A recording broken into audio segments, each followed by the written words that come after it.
gaskiya duk abin da ma na ce na je na ci yan uwana da sirrin sa sai dai ni ma ba zan saka a ba farko dai sunana Umar Sani a sani da kuma siya kuma vice chairman na ƙungiyar siya cikin al'umma mazabata ke bazango gaskiya wannan rana ce farin ciki da mutane da kuma duk shekarar duniya da ma jagora da kan zuwa da sabon al'amura wanda za a yi koyi da shi kuma mu dukkanin mu za mu koyi da shi gaskiya wata rana ce wani ɗan siya ba zai manta da ita ba kuma gaskiya wata rana ce wanda ya kamata kuma yi koyi da ita wanda Allah ya ba dama irin wannan dama sai Allah ya ba wa jagora saboda gaskiya dukkanin abin da ya kamata a ce adam ya yi shi ne yau lokacin da ya masu yawa da cewa wanda zai gida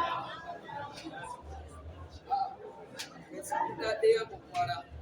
shi ne alhamdulillahi kakanmu gaskiya na tabbata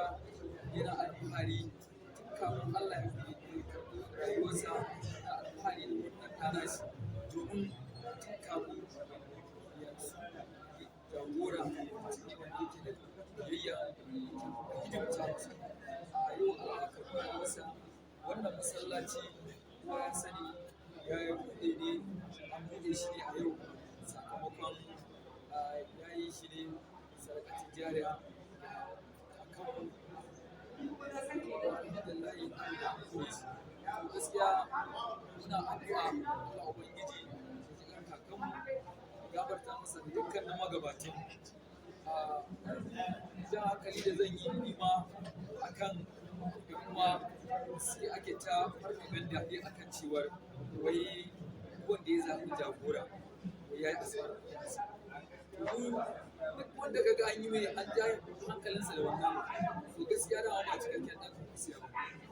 duk wani farfaganda duk shekara duniya suna fito da wannan farfaganda zai zuwa wannan ba su da nasara su san ba su da nasara kuma irin wannan farfaganda ta su daɗe da sani kuma ba ta tasiri a gare don haka fatan da muke yi kuma jan hankalin da muke yi da kuma watsi da wannan mu zo mu sa abin da muka sa a gaba zaɓen da muka sa a gaba mu zo fatan mu dukkan da ƴan takarkaru tun daga kan jagora da mutane musamman wasu har zuwa kan ƴan takarkarun na jiha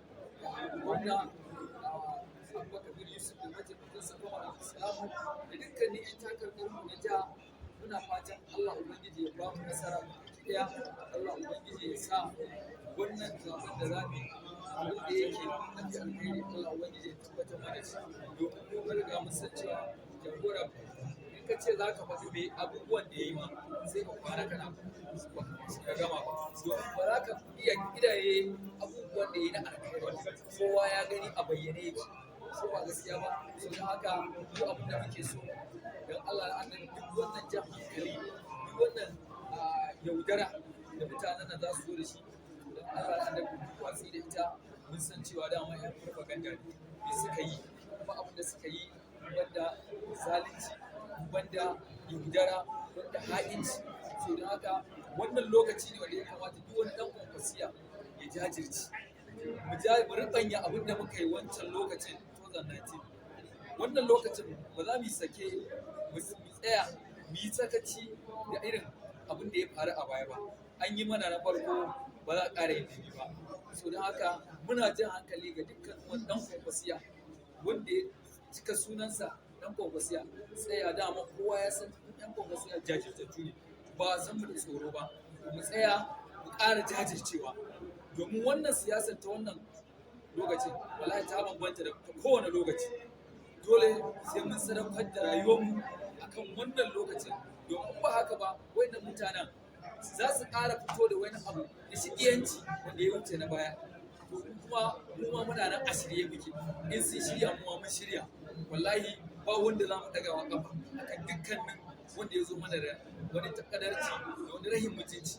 Domin wancan lokacin ma gaskiya mun tsaya mun yi iya bakin kokarin a san da abin da aka ce yau abu ne wanda yake na gwamnati, kuma turo mutane marasa daraja sun zo sun yi abin da suka yi, har Allah ya sa kowa ya sani wannan gwamnati da suke kai dai haramtacce gwamnati. Su da haka jama'a da Allah da annabi mun tsaya mu jajirce, muna yi wa jagora fatan alkhairi. Allah ubangiji ya tabbatar mana da alkhairi, Allah ubangiji ya bashi wannan kujera ta shugaban kasa. Allah ubangiji dukkanin 'yan takarkarin Allah ubangiji ka ba mu nasara. Ina so kuma mika sakona ga shi kansa dan takara na Alhaji Sani Wakili Adamu. Ina jan hankali ga 'yan mazaɓata, wannan takarar ba takara Sani Wakili ba ce, takara ce gaba ɗaya ta ungogo, takara ce kuma ta rimin ke mazan. Har ka ce wai kai ai Sani Wakili sai ya zo ya invite ɗinka, ai in dai kana da kishi ba maganar ka ce wai an zo an kira ka, domin wannan ta da ka san muhimmancin wannan kujera, ba ma ya ka zo ba ka aika ta kirawo ka, zuwa za ka kai ma ka yi da ƙarfinka da jikinka. Sannan kuma ina ba da shawara ga dukkanin wasu ƙungiyoyi, tunda wannan jam'iyyar ta sabuwa ce, akwai ɗani da za a iya zuwa da shi. Domin a wancan lokacin kusan iyayenmu mata wani abin dole sai an faɗakar da su. Ni shawarar da zan bayar kuma ƙungiya ta